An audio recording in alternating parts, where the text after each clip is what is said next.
Bien, señores, ha llegado la hora. Les invito de manera formal a que seamos todos partícipes de la realización de este interesantísimo panel sobre innovación y tecnología. Este panel tiene digamos que una triple división de temas, 3 temas y 3 expositores, así como la moderación del señor Alan Muñoz, a quien vamos a presentar más adelante. Como primer tema, vamos a estar analizando la era de la organización inteligente. Es un análisis de cómo colaborar en tiempos digitales. Y este primer tema de este panel estará a cargo de la señora Caril Taveras, licenciada en Mercadeo con un máster en Marketing Estratégico, cotitulado por la Escuela de Alta Dirección y Administración Barcelona, España. Es CEO de Ideox. También posee un magíster en Administración de Negocios, mención Finanzas, cotitulada por la Escuela de Negocios de la Universidad de Barcelona. Realizó un programa intensivo de marketing y estrategia digital en la Escuela de Egresados de UNIBE, República Dominicana. Ha liderado en múltiples empresas proyectos de impacto transversal para las organizaciones con resultados de crecimiento de doble dígito a corto plazo y que han mantenido el ritmo de crecimiento de forma sostenida en el tiempo. Señoras y señores, vamos a recibir a la señora Caril Taveras.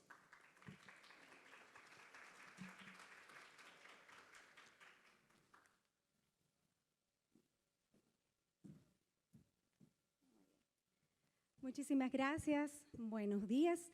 Y antes que nada, pues agradecer a la señora Cristina de Castro y a Jennifer Pérez, quienes nos pusieron en contacto con este interesante evento. Pues bien, hemos estado hablando aquí de transformación digital. Este proceso comenzó hace muchísimos años y nos lleva muchísimas ventajas en otros países. Nosotros, desde nuestra posición de profesores, consultores, facilitadores, hemos estado dialogando de este tema con muchos directivos de la República Dominicana, acelerando un poquito su propio proceso de transformación. Y esto ya llevaba años, pero éramos un poco escépticos y creíamos que el tema de transformación digital era una página web, era una app, era poder colaborar de manera digital y que estábamos bastante bien. Pero este gran agente transformador y acelerador de estos procesos, que fue el COVID, nos puso las cosas en perspectiva. ¿Y qué pasó? Que esta conversación se elevó a los lugares más importantes de las organizaciones, la mesa de los consejos directivos. Y en buen dominicano, el juidero, porque todos comenzamos a pensar de qué se trata todo esto y cómo lo vamos a traer a las organizaciones. Necesitamos acelerar el paso. Los clientes nos llevan muchísimos clics de ventajas y nosotros todavía, no solo en este sector, en múltiples sectores, estamos entendiendo cómo es que debemos iniciar este proceso. Así que nuestra práctica y en lo que nosotros nos enfocamos como consultores desde Ideox es ayudar a entender primero el orden lógico y coherente para armar un mapa de ruta hacia la transformación digital, cultural, estratégica y organizacional de las empresas. Y si ven, las herramientas las dejamos como algo aparte. ¿Por qué? Porque las herramientas son tan solo habilitadoras de estos procesos de transformación. La persona que estuvo antes de nosotros nos estaba hablando de la importancia de tener una estrategia cliente-céntrica. Pero para que todo eso se pueda dar vida dentro de las organizaciones, vamos a hablar del factor más importante para que esto se dé. Y es usted, somos todos los que estamos sentados en esta mesa, porque todo comienza con un digital mindset y de eso vamos a hablar en el día de hoy. Bienvenidos a la era digital, una era excitante, una era que nos ha puesto a todos a correr, a estudiar, a entender de qué va esto y a mezclarnos con una generación que hasta hace unos años los veíamos como esos chiquillos que estaban metidos en sus redes sociales y que era una generación por ahí apartada. Pero ese es el cliente actual y el cliente del futuro. Entonces, en esa era digital es importante que nos encontremos. El mundo cambió y cambió para siempre. Y como decíamos hace un rato, El COVID no fue ese agente de transformación, fue tan solo un agente acelerador de ese proceso. Con lo cual, nosotros no podemos pensar que pasado el tiempo de la pandemia o en el mundo de la pospandemia, vamos a volver a lo que éramos antes. Porque si ya el cliente nos llevaba muchos clics de ventaja, todo lo que hemos vivido en estos 18, casi 20 meses de confinamiento, ha acelerado nuestros propios procesos de adopción de tecnología. Y ya no vamos a querer volver a colaborar de la manera en que colaborábamos antes con nuestros prestadores de servicio. Entonces, esto es lo que ha pasado históricamente. Desde que en el 1400 nace la imprenta, llevábamos unos procesos de transformación que cada 100 años se daba una nueva tecnología. Y teníamos pues algo importante que impactaba el mundo, con lo cual una generación no necesariamente podía ver el inicio de un proceso de transformación y cómo culminaba. 1972, colocamos un pie en la luna y vemos cómo esa curva se exponencia y acelera ese proceso de transformación. ¿Dónde estamos hoy? Estamos conviviendo con carros autónomos. Ya vimos hace unas semanas que China tiene una ciudad completa con autobuses autónomos. Y entonces vemos que esto es una locura. Todos los días tenemos una aplicación nueva, tenemos una aplicación que ya teníamos con una versión 2, 3, 4, 5, y no bien estamos aprendiendo a usar algo cuando ya no está de moda. Esa curva se exponencia y no se detiene jamás. Y cuando nosotros entendemos, que algunas de estas ya la mencionó nuestro ponente anterior, cuáles son las tecnologías sobre las que se fundamenta esta era, que es la de la industria 4.0, la era de la información, la era digital, la era de la comunicación. Cuando hablamos de las 4, estamos hablando exactamente de lo mismo. Estamos hablando de Big Data y Analytics. Y si hay un sector que maneja información, es este que está aquí. Con lo cual, ¿qué hacemos con toda la información que tenemos? Convertirla en información inteligente para poder tomar decisiones en tiempo real. Y con perfiles muy particulares de clientes, segmentos que tienen nada en común con otros clientes de la misma institución, porque estamos hablando de microsegmentación. Robots autónomos, todos tenemos un robot en nuestras manos en este momento. Cada uno de ustedes tiene un celular y tiene inteligencia artificial integrada y tiene un Siri que hace de todo con nosotros todos los días. De hecho, cuando yo estoy dando conferencias y hablo de Siri, ella se activa. No se activó porque no lo tengo en la mano, el celular. Entonces, tenemos robots autónomos metidos en nuestras vidas. Simulación, integración horizontal y vertical de las organizaciones, de todos los sistemas para colaborar de forma mucho más ágil. El Internet de las cosas, ciberseguridad, importantísimo, la nube, fabricación aditiva, poder utilizar una computadora para fabricar por capas y ya podemos estar en cualquier lugar del mundo y andar con una pequeña cajita que nos va a traer nuestro producto 3D y nos lo va a poner en las manos, y la realidad aumentada. Todo eso es un mundo en sí mismo. Me voy a ir a la era pasada, del 2019, porque parecería que cuando hablamos del 2019 estamos hablando de 2 décadas atrás. No, el 2019 fue un año que nos preparó a muchos sectores y a uno en particular, al sector financiero, porque muchas de las tecnologías que ya habíamos mencionado anteriormente estaban puestas dentro de muchas de las organizaciones del sector. ¿Y qué sucede? Creemos que vamos a entrar de forma extraordinaria, súper potentes, a esta década que iniciaba algo muy interesante, el 2020, un año icónico para muchos planes de negocio de las organizaciones, y resulta que estamos todos muy listos para esto, pero lo que nos llegó fue esto. Nos taparon la boca, nos dijeron quédate en casa, y comenzamos a convivir con un monstruo de 7 cabezas que no sabíamos. Muchos modelos de negocios se vieron permanentemente afectados. No pudieron volver a abrir sus puertas, perdieron plazas de trabajo. Otros creían que estaban listos porque habían hecho una buena transformación de su front, lo que se llama la carita, el front del negocio, con buenas plataformas para conectar con los clientes, con buenas aplicaciones, con web chulísimas, con unos diseños extraordinarios. Pero el mid, que son los procesos, y el back, que es la infraestructura tecnológica, no necesariamente estaba hablando el mismo idioma del front. Entonces, es lo que llamamos un lavado de cara. ¿Por qué? Porque cuando nos frenaron, debimos poder seguir ofreciendo servicios, pero no era suficiente con el front, porque no había nadie en la empresa para colaborar con lo que hacíamos de forma manual. Entonces, esto se trata de una transformación digital completa o es una empresa en proceso de transformación. Entonces, a muchas empresas se le vio la costura en ese momento, porque estaban mostrando una cara al cliente que se sustentaba sobre procesos manuales o con un buen back, la infraestructura tecnológica, pero sin bisagras. Y cuando digo sin bisagras, estoy haciendo una analogía a una puerta. Cuando tenemos una integración perfecta del back, el mid y el front, ¿qué estamos hablando? Es una puerta, que es el front, que da la cara, es un marco, que es el mid, y es un back, el marco es el back, y las bisagras es el mid. Y si el mid no está transformado, las bisagras no funcionan. Entonces, no tengo una puerta funcional, no abre ni cierra. Entonces, nos gusta utilizar esa analogía porque la pone muy simple la comprensión de la necesidad de la integración. ¿Qué sucede? Que muchos estudiosos y de las empresas que nosotros colaboramos, nos hemos dado cuenta que el 2021 vino a ser un 2025. Caril, ¿qué significa eso?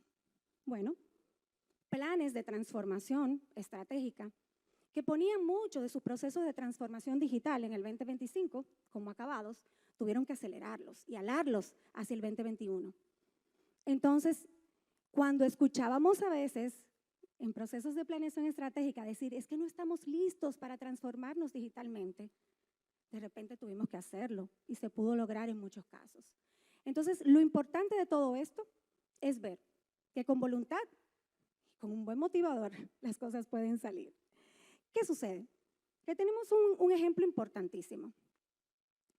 El BBVA indica en sus reportes que el 60% de sus nuevos clientes en el 2020 y 2021 ha venido por canales digitales. Y ya el BBVA venía con un proceso de transformación tecnológica interesante. Pero dicen, hay un segmento que conoció y entendió y que ya se fue a ese canal y probablemente ya no va a regresar. Entonces, todo esto ha acelerado muchos procesos de transformación, pero estos procesos no se viven solo. ¿Y qué debemos esperar entonces ante un cambio tan acelerado? Les voy a contar dos perspectivas completamente diferentes. El 80% de los seres humanos ve el cambio como un motivo de angustia, de sufrimiento y de falta de certeza absoluta. Yo quisiera decirles que soy parte del 20%, pero no. Esos son unos superdotados. El 20% ve el cambio como nuevas oportunidades y todo va a ser muy bien. Y la realidad es que no es así. El cambio genera inquietud. Los procesos de transformación generan muchos roces organizacionales. Perdemos mucho talento en esos procesos, perdemos muchos recursos porque iniciamos por la parte incorrecta del proceso de transformación. Oigan, esto es un proyecto de gestión del cambio y el cambio es emocional. Y si nosotros no entramos eso en la ecuación, probablemente vamos a iniciar por una parte súper costosa que son las herramientas y vamos a tener una quemazón de recursos y de talentos en el proceso. Entonces, conociendo que el 80% de nuestros colaboradores le teme al cambio, la responsabilidad como líderes es, ¿qué hago? Entender las tendencias y saber que en los próximos 5 años muchas de las empresas que nosotros conocemos a nivel mundial no van a existir porque no entendieron el proceso de transformación, la urgencia, y a pesar del COVID, no lo asumieron. Miren, esta frase yo la he estado utilizando por los últimos 5 años. O sea que lo del a pesar del COVID es hace 18 meses que eso lo acabo de integrar. Hace 5 años veníamos diciendo esto. ¿Y qué resulta? Que ciertamente 5 años más tarde hay empresas que no pudieron volver a abrir. Conocemos empresas que no pudieron regresar a sus operaciones. Entonces, ¿se trata esto de asustarnos, atemorizarnos y entender que el mundo se acabó para mí profesionalmente? Para nada, para nada. Nosotros tenemos cerebros potentes y nosotros necesitamos entender si vamos a tener una mentalidad estática o una mentalidad de crecimiento. Y ahí les regalo como una adicional, Grit. Es un libro extraordinario que pueden leerlo para entender cómo nosotros podemos montarnos en estos procesos de transformación, que comienza con un individuo y es teniendo aperturas hacia las tendencias, saber cuándo hacer girar el timón. Me encantan las analogías y se van a dar cuenta con una más. ¿Alguien recuerda esta imagen? El Costa Concordia, me dice mi compañera panelista. El Costa Concordia fue ese bonito crucero que se hundió en las costas italianas. Las malas lenguas dicen que el capitán tenía una novia y que le dijo, mi amor, sal, que voy a pasar por el frente y te voy a tocar.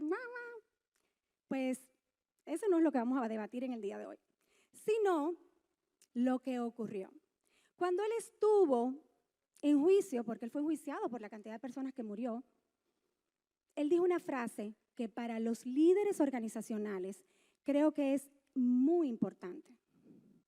Él dijo, yo di la orden, pero mi equipo no giró a tiempo. Y esto es lo que está pasando en muchas empresas hoy. Probablemente hay un disruptor conceptual que quiera Dios ser el líder máximo de la organización y pueda impulsar ese proceso de transformación. Pero hay un equipo directivo o hay un consejo de administración que no están en la misma sintonía y no están entendiendo las tendencias. Y resulta que no girar a tiempo hace la diferencia entre que este capitán pasara y saludara a su novia y se ganara un 10 a que hundió el barco, porque no giró a tiempo. Entonces, si eso nos lo llevamos a las empresas, comenzamos a entender, ok, entonces estamos hablando aquí de la urgencia de que cada uno de nosotros, no importa la generación a la que pertenezcamos, porque miren, ya no se trata de baby boomers, X, Y, Z, y se nos acabó el abecedario con los centennials. Se trata de una única gran generación en la que todos estamos aquí y colaboramos. Se llama la generación C, la hiperconectada. Una generación que amanece con los celulares en la mano y se acuesta con los celulares en la mano. Y ha aprendido a comprar, a vender, a hacerlo todo a través de estas herramientas digitales. Entonces, si yo tengo todos esos recursos, pero no tengo una mentalidad digital, no voy a ser capaz de liderar una organización hacia esa transformación que se requiere. Entonces, desarrollar una mentalidad digital es importantísima. ¿Por qué? Porque sin ella no voy a poder abrazar este cambio cultural, esta realidad que me está impactando todos los días. Es como que nos enredamos en una ola, nos levantamos y la ola vuelve y nos tumba. Y volvemos y nos enredamos y vuelve y nos tumba. Pero la mentalidad digital nos dice cómo yo puedo desarrollar en mí mismo ese marco mental que necesito para entender que todo es absolutamente susceptible de ser mejorado gracias a la tecnología. Y miren, yo me he encontrado con conversaciones interesantísimas que me dicen, no, pero nosotros estamos en eso, porque mira, todos los documentos se están escaneando y se están subiendo a una nube. Y tú dices, ok, no estamos todavía entendiendo la urgencia de la transformación de la mente. Todo va a arrancar aquí. Si no somos capaces de comprender eso, no va a haber tecnología que el departamento de TI ponga en nuestras organizaciones que vayan a acelerar o verdaderamente a llevarnos al proceso de transformación digital que deseamos. Recuerden, aquí. Y una manera que siempre les digo a los que me preguntan, Karili, ¿y cómo inicio? Siempre hablo de mi mamá. Mi mamá tiene 73 años. Mi mamá nada tecnológica, daña un celular todos los meses. Nosotros no entendemos qué ella le hace a los celulares. Pero con la pandemia, Mi papá es un paciente de cama. Obviamente, ¿qué pasó? Lockdown, los trancamos, nadie entra, nadie sale de esa casa. Y comenzaron los cumpleaños de la familia, de los nietos, comenzaron esas actividades. Y qué difícil era para ella no estar conectada. Y yo le decía, Zoom, tendrás que aprender a usar Zoom. Pero ven, pónmelo, no puedo ir a tu casa. Tú ni sales ni yo entro, nadie sale, nadie entra. Y de repente aprendió a usar Zoom. ¿Por qué? Porque su necesidad de conectar con los suyos fue más grande que su negación. Entonces, eso es lo que nosotros necesitamos, decirle a nuestro cerebro, oye, cerebro, mentalidad de cambio y de crecimiento, no mentalidad estática. Comencemos a descargar aplicativos para mejorar nuestras vidas. Waze, tremendo recurso para llegar a los sitios en una ciudad donde es imposible moverse. Podemos tener aparatos inteligentes en nuestra casa que nos ayuden a hacernos la lista del supermercado cuando se nos está acabando lo que está en la nevera. Todo eso está a nuestra disposición. Es que nuestro cerebro comprenda que hay herramientas para ayudarse a transformarse digitalmente. Voy a tomar prestada esta cita de Bill Fisher. Bill Fisher es un profesor y codirector del programa de innovación estratégica de la Escuela de Negocios de IMD junto al MIT. Y Bill Fisher lo dice de una manera muy simple, muy sencilla, y por eso me gusta esta cita. ¿Qué es tener una mentalidad digital? La mentalidad digital se identifica con facilidad cuando se observan 4 características en las personas. 1, rapidez. No hay innovación sin agilidad. Puedo tener programas de innovación, pero si no tengo agilidad y una cultura agile instalada en mi organización, no seremos capaces de hacerlo.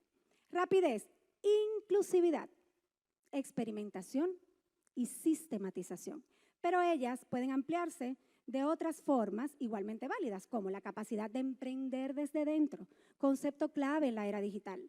Intraemprendimientos, porque nosotros no vamos a ser capaces de tener todas las ideas para ir a la velocidad de los tiempos. Entonces necesitamos colaboradores dentro con perfiles de emprendedores que los colocamos en espacios de colaboración continua para que intraemprendan y traigan mejoras continuas a las organizaciones. Y luego, pues una adaptación muy rápida al cambio. La ola me tumbó y vuelvo y me paro.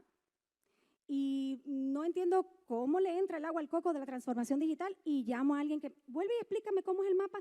Caril, ¿cómo es? ¿Cuál es la ruta correcta?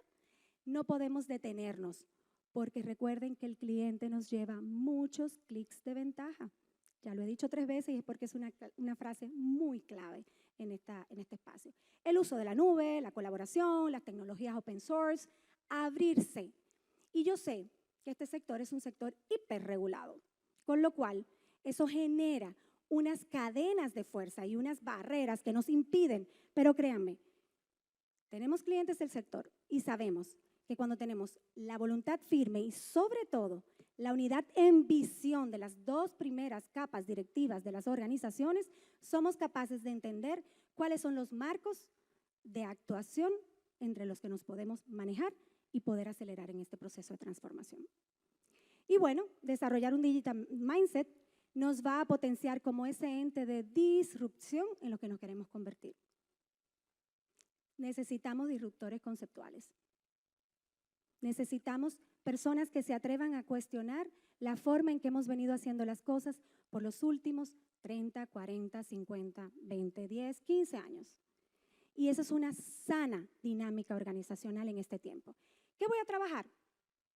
Pues número 1, un alto nivel de alfabetismo digital, y eso duele en las entrañas cuando nos lo dicen, porque hemos ido a la universidad, hemos hecho maestrías, estamos como líderes empresariales, somos miembros de consejos y que de repente alguien me diga, ¿y tú eres un alfabeto digital?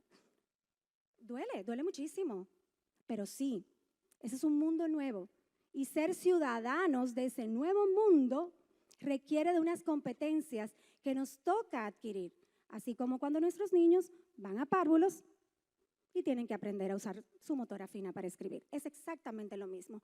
Saber crear, saber usar, saber comunicar y saber proteger la data, que es el petróleo de los nuevos tiempos. Vemos que nuestro amigo Jeff Bezos se retira de su gran empresa Amazon. ¿Por qué? Porque ya eso es para los chicles. ¿Dónde él está? Con data, creando tendencias, provocando cambios disruptivos porque tiene información de todos nosotros como ninguno de nosotros se puede imaginar. Saben mucho más que nosotros, de nosotros, el algoritmo de él, que nosotros mismos. Y tengo un montón de anécdotas divertidísimas que contar de eso, pero en otro momento será. Hay que cuestionar la rutina, hay que cuestionar el status quo. Lo hemos venido haciendo muy bien hasta aquí, pero lo que tenemos, ¿nos va a llevar a donde debemos estar?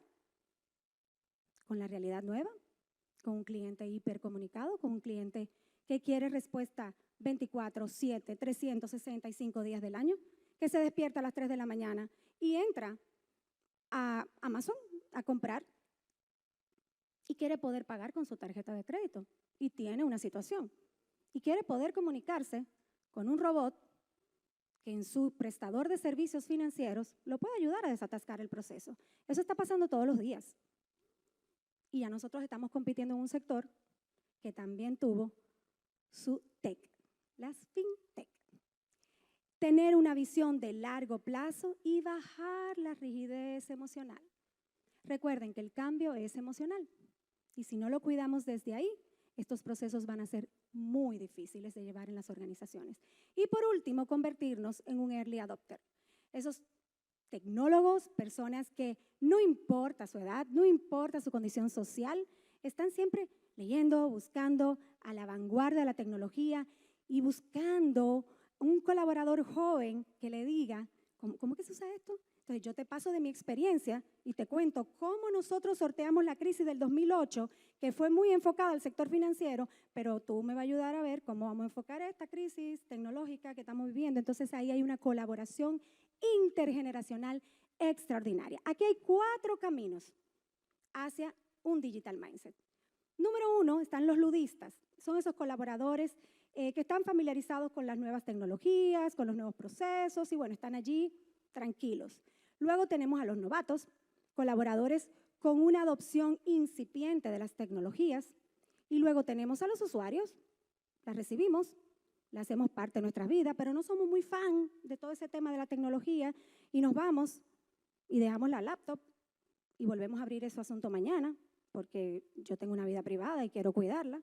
Y entonces eso ya no puede llegar a mi casa, pero tenemos el celular con nosotros, que es exactamente lo mismo. Pero están los pioneros. De esto queremos muchos en las organizaciones. Los early adopters, los que están adelante en las tendencias, los que de repente escuchan que alguien tiene un problema y dicen, pero yo conozco una aplicación que resuelve eso. De esos queremos muchos. Esos son los que tenemos que fichar, identificar, ingresar y poner a colaborar en un ambiente colaborativo, en un modelo de intraemprendimiento y desarrollo continuo. Y muy importante tener en cuenta, y con esto acabamos, estamos en un entorno VUCA. Yo sé que ustedes conocen ese término. Volátil, incierto, complejo y ambiguo.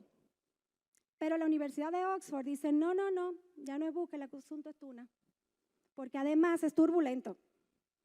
Y esto está muy complejo. Entonces es nuevo, hay mucha novedad. Y no somos capaces de entender bien qué estamos haciendo cuando ya mañana tenemos otra realidad sobre nuestra mesa. Entonces, en un entorno como este, lo más importante es que nosotros podamos entender qué son los mitos y qué son las realidades.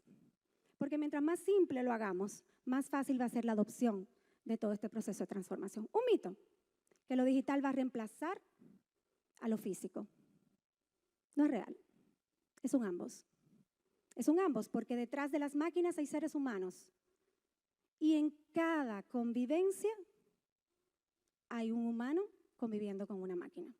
Nosotros somos usuarios, por ejemplo, y vuelvo a usar el ejemplo de Amazon. Somos usuarios de Amazon. Y cuando tenemos un problema y hacemos una consulta, nos está respondiendo un robot. Pero es maravilloso cuando el robot comienza a llamarnos por nuestro nombre y nos comienza a recordar otras cosas que compramos en el pasado y nos dice, te puedo solucionar de esta manera, Caril. ¿Por qué?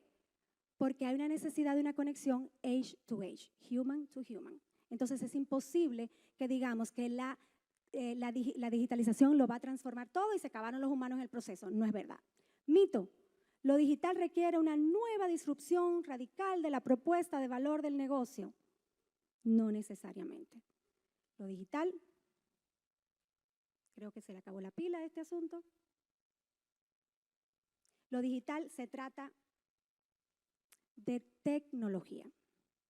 Entonces, nosotros necesitamos comprender que la tecnología tiene su espacio dentro del proceso y que el modelo de negocio como tal tiene sus particularidades.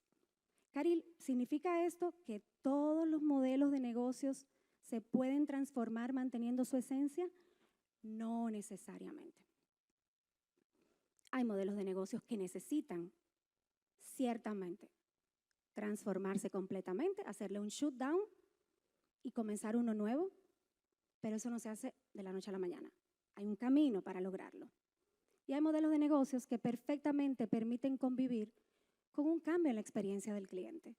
Y si la experiencia del cliente cambió y se adaptó, el modelo de negocio que tengo me puede ser funcional. El siguiente todavía no funciona. ¿Me pueden pasar al anterior, por favor? Uno más. Lo digital se trata únicamente de tecnología. La realidad es que se trata de personas. Todo esto comienza única y exclusivamente porque el cliente se salió del asiento de atrás y dijo, ahora manejo yo. Y tuvo poder, tiene poder, tenemos poder, como nunca antes en la historia. Hace muchos años, cuando yo estudié, y este es el momento donde yo dejo caer la cédula, cuando yo estudié mercadeo, que fue mi carrera base, yo estudié con el maestro Philip Kotler. Ese era mi libro de cabecera. Y Philip Kotler hablaba de las 4P. Precio, producto, promoción y plaza. Y pare de contar. Todo tiene que encajar ahí. Precio, producto, promoción y plaza. El cliente no estaba en ningún sitio en esa ecuación. Entonces, ¿nosotros qué teníamos? Una capacidad de infraestructura para producir algo, o una tierra para sembrar y vender algo, o dinero para prestar y cobrar sobre eso. Teníamos algo de valor, que hacíamos muy buenas campañas de comunicación y ahí los marketineros tenemos nuestra gran culpa. Se lo vendíamos a alguien. Y después de que yo te vendía, para de contar. O sea, ya yo te vendí, ese es tu problema, lo que pasa contigo. Y el cliente se cansó. Y el cliente encontró una voz de poder, un megáfono grande que se llama las redes sociales. Y las redes sociales le dio un poder. Y el cliente comenzó a quejarse públicamente. Y en el 2018 ya se estimaba que el 94% de las ventas de retail de los Estados Unidos estaban relacionadas a un like. Y ustedes dicen, wow, ¿a un like? Sí, porque el cliente de ahora le cree muchísimo más a un perfecto extraño que a las marcas que le hablan. Porque históricamente no le decíamos la cosa como eran. Recuerden que yo dije que los marketineros tenemos la culpa de eso. Teníamos un producto, le poníamos un precio, lográbamos una buena publicidad o promoción y un mercado para colocar. Se acabó la estrategia. Y todo el mundo contento. Y ahora el cliente dice, no, ahora yo manejo. Ahora tú tienes que hacer lo que a mí me interesa porque yo tengo el dinero y tú me necesitas. Entonces ese es el famoso cliente 3.0, que antes del COVID era 2.0 y el COVID no se los graduó. Y nos le metió una carga, hizo un download emocional fuera de serie. Entonces ahora estamos con unas características hiperpotenciadas y nos toca convivir con esa realidad. ¿Por qué? Porque ya él sabe que tiene opciones. Y ya no competimos con nuestros competidores de la aldea, los vecinos del barrio. Ya no somos ese modelo, ya somos un mundo local, no global, local. Global compitiendo en tu patio. ¿A través de qué? De herramientas muy potentes y de experiencias de clientes cada vez más elevadas. Esa es la realidad. No se trata de tecnología, se trata de personas.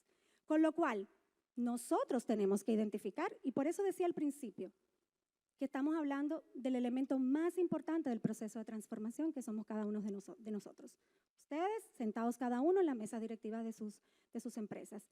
Tenemos que identificar cuáles son las barreras que nos están impidiendo desarrollar, alcanzar esa mentalidad digital que necesitamos y trabajar de forma enérgica para derribarlas. No podemos esperar más. Se nos agotó el tiempo. ¿Cuál es la clave de todo esto? Esa mentalidad que tenemos que cambiarla de una mentalidad fija a una mentalidad de crecimiento. Muchísimas gracias.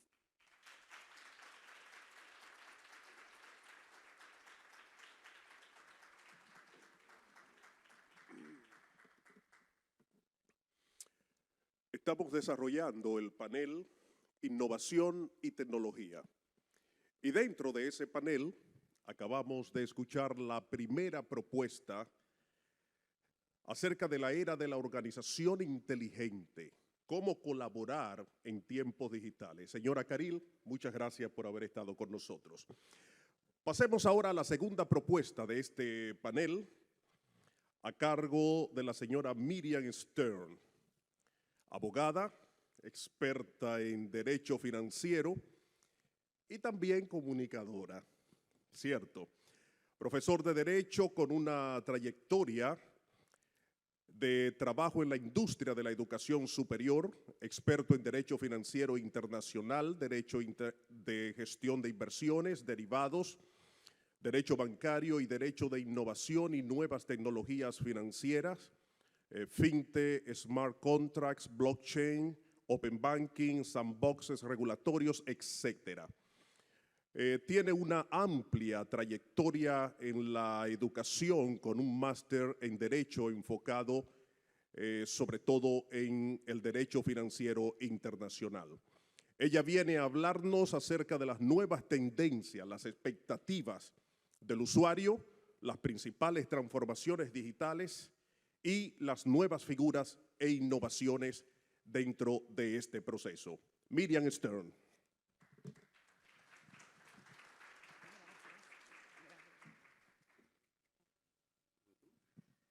Bueno, cuando me presentan como comunicadora, ahora es que tengo que hacer un trabajo, ¿verdad? Bien de verdad. Bueno, miren, muchísimas gracias primero a Bancor, en la persona de la señora Cristina de Castro, y muchas gracias a cada uno de ustedes por estar aquí en el día de hoy, porque el simple hecho de estar aquí es un comienzo a lo que decía Caril, a ese cambio a la mentalidad digital. Y quiero también, me siento súper orgullosa de compartir este panel precisamente con mujeres, con Caril y con Inés, y tener a Alan de moderador. Entonces, ¿qué vamos a hablar en el día de hoy? Ustedes se van a dar cuenta que hay muchas cosas que coinciden, desde que comenzó el superintendente en la mañana hasta lo que decía Caril ahora mismo. Y quiero comenzar con una pregunta. ¿Qué espera el usuario? ¿Cuáles son las expectativas de nuestro usuario, especialmente ahora? El usuario quiere todo más eficiente, más rápido, más personal, más digital. Lo quiero ya, ¿verdad?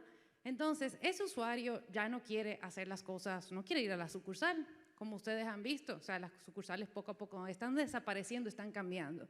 Lo quiere todo en el móvil, lo quiere en el iWatch, lo quiere hasta después de ir al gimnasio, en su pulsera deportiva. O sea, lo quieren de diferentes maneras, pero maneras más eficientes. Pero todo esto sin perder la conveniencia y sin perder la seguridad, la protección de su data. Tenemos que encontrar ese balance, y ese balance es complicado, no es tan sencillo, ¿verdad? Quiero ser súper eficiente, pero al mismo tiempo quiero siempre tener en cuenta la ciberseguridad. Y a todo esto, efectivamente, tenemos un mundo digitalizado que ha sido empujado por la pandemia de COVID-19. Entonces, algo que sí quiero destacar, la sucursal ha ido cambiando, como le estoy diciendo, y los invito incluso a buscar el ejemplo de Santander en Chile, donde ya ni siquiera, la sucursal ya es el Work Café. Es un lugar donde puedo hacer mi bancarización, pero al mismo tiempo me reúno con mis amigos, me tomo un café, claro, guardando el distanciamiento social, pero todo va transformándose, porque realmente estamos, como les digo, nos estamos cambiando hacia esa expectativa del usuario. Entonces, ya no hablamos simplemente de fintech. Si yo le hubiera tenido esta conversación en el 2018, hablaríamos de las empresas de tecnología financiera, las grandes fintech. No. Ya ahora estamos hablando del entorno fintech. Y cuando hablamos del entorno fintech, este entorno puede ser extremadamente complejo, pero me gusta verlo desde 3 pilares, por así decirlo. Primero, enfocado en las instituciones, que tenemos a los incumbentes, los que ya existen, y tenemos a los nuevos entrantes, a las startups, por ejemplo, esas fintech que estábamos hablando anteriormente. En México se llaman instituciones de tecnología financiera. Tenemos a las compañías tecnológicas no financieras, las big techs, a Amazon, como decía Caril, tenemos a Google, tenemos a Apple, tenemos a Facebook, Metaverse, y entonces tenemos también a los neobanks y challenger banks, que son bancos que tienen una gran ventaja porque son bancos completamente digitales. O sea, bancos que desde su propio inicio, su core es completamente digital, que le llevan, vamos a decir, una ventaja competitiva a muchos de los bancos tradicionales, que una vez un amigo me decía, lo que hay en los bancos tradicionales es un espagueti, todo eso es core mezclado, y estas instituciones, estos nuevos challenger banks, estos nuevos neobanks, ya vienen con un core extremadamente adaptable y un banco cuya misma estructura, su mismo plan estratégico es completamente digital. Tenemos la incorporación de nuevas tecnologías, que lo voy a hablar un poco más en los siguientes slides, y tenemos también en cuanto a los servicios financieros, ¿dónde estamos viendo que esas fintech están teniendo el mayor impacto? Miren, desde el punto de vista de los segmentos financieros diferentes, pagos, mercado de valores, seguros, ahí lo estamos viendo de diferentes formas. Lo estamos viendo en todas partes de la cadena de valor de los servicios financieros, desde el front office de cara al usuario hasta el back office, que sistemas de compensación y liquidación, hasta ahí estamos viendo también todos estos nuevos, estas nuevas tecnologías aplicadas a los servicios financieros tradicionales y más allá de lo puramente financiero.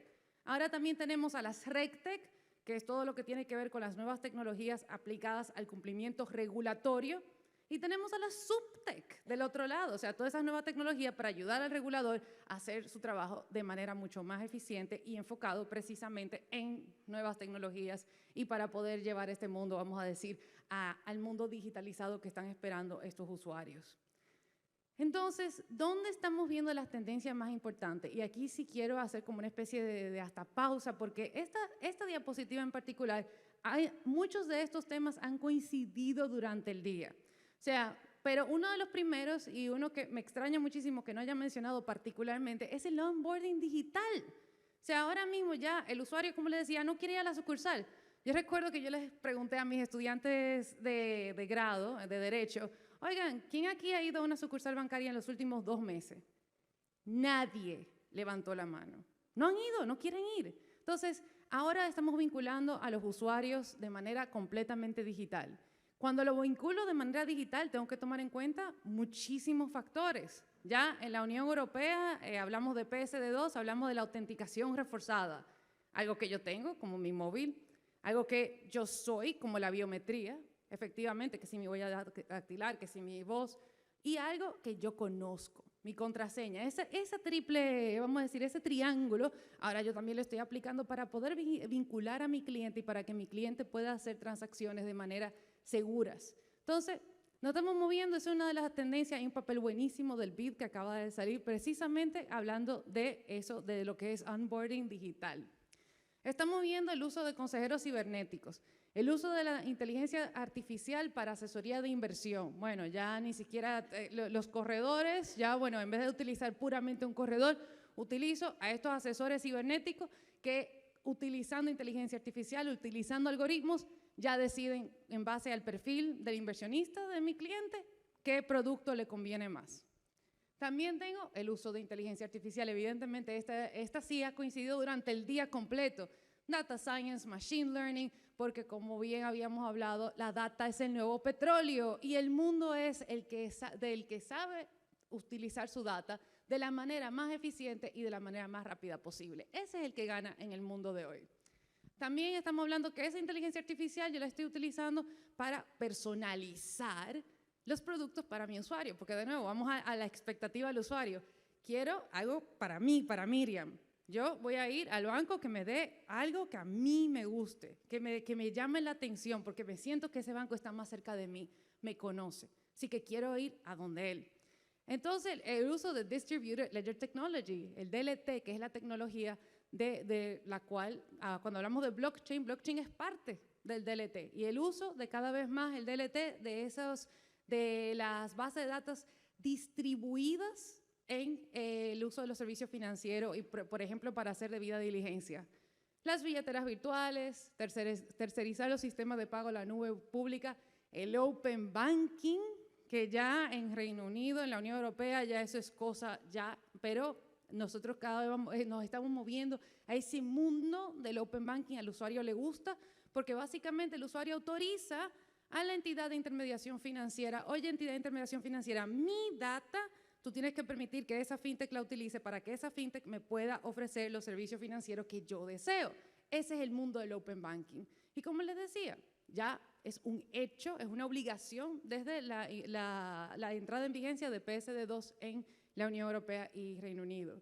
Cumplimiento, como les decía, recta, que el uso cada vez más las entidades de intermediación financiera están utilizando las nuevas tecnologías para precisamente cumplir el cumplimiento regulatorio, ciberseguridad y claro, no puedo dejar de hablar en el día de hoy de los nuevos jugadores conforme al reglamento de sistema de pago de la República Dominicana, que son las prestadoras de servicios de pago.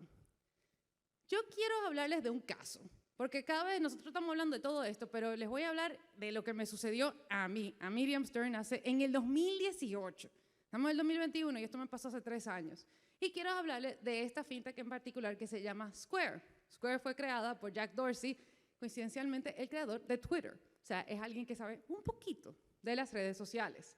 Entonces, Square básicamente permite a los negocios leer una tarjeta de crédito desde un teléfono o tableta. Cualquier teléfono, yo le pongo Square y ya se convierte en una manera para yo poder realizar un pago. Pero aparte de eso, ofrece a los negocios, a través de una de sus soluciones tecnológicas, la posibilidad de tomar datos de qué le gustó al cliente de ese negocio. Yo pagué, se utilizó Square. Square en esa misma plataforma puede decir, a Miriam le gusta la pizza con jamón. Y desde ese momento en adelante me van a ofrecer, Miriam, ¿tú quieres la pizza con jamón? Porque la última vez que hiciste esto. Entonces, fíjense cómo Square utiliza data de manera eficiente para personalizar un producto. Y Square, porque también vamos a hablar números, porque a todo esto, esta tecnología cuestan, porque yo invertiría en Square. Square, valor de mercado del 2021 es de más de $100 billones. O sea, que algo están haciendo bien.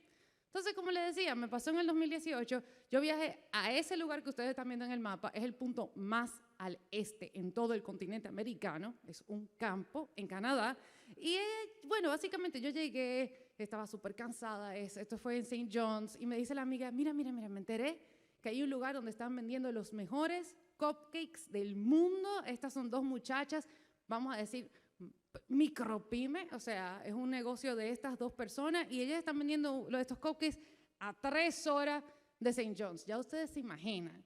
Yo cansada, acabo de llegar, pero vamos a ir a buscar los cupcakes. ¿Qué pasa? Yo acababa de llegar y yo no había cambiado dinero, porque verdad, no me había dado ni tiempo. Manejamos 3 horas y yo digo, oh Dios, ¿cómo voy a pagar los cupcakes? O sea, no tengo dinero para pagar. Y resulta que estas muchachas tenían en el fin del mundo Square.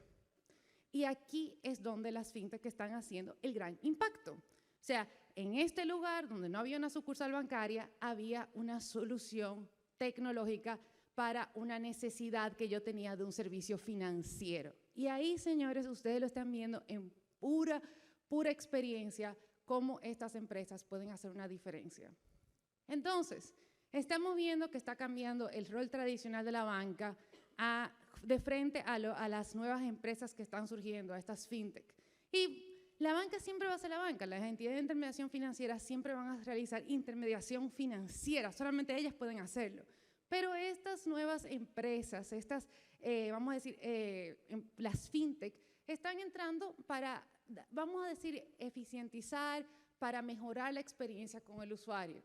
Y yo quería traerles 4 ejemplos de donde estamos viendo claras disrupciones, por así decirlo. Por ejemplo, en el tema de préstamos, estamos cambiando a financiamiento alternativo, tenemos online lending, tenemos crowdfunding, crowdlending, P2P. Aquí en República Dominicana, por ejemplo, quería traerles 2 casos, credito.com.do y el caso de JohnPéame.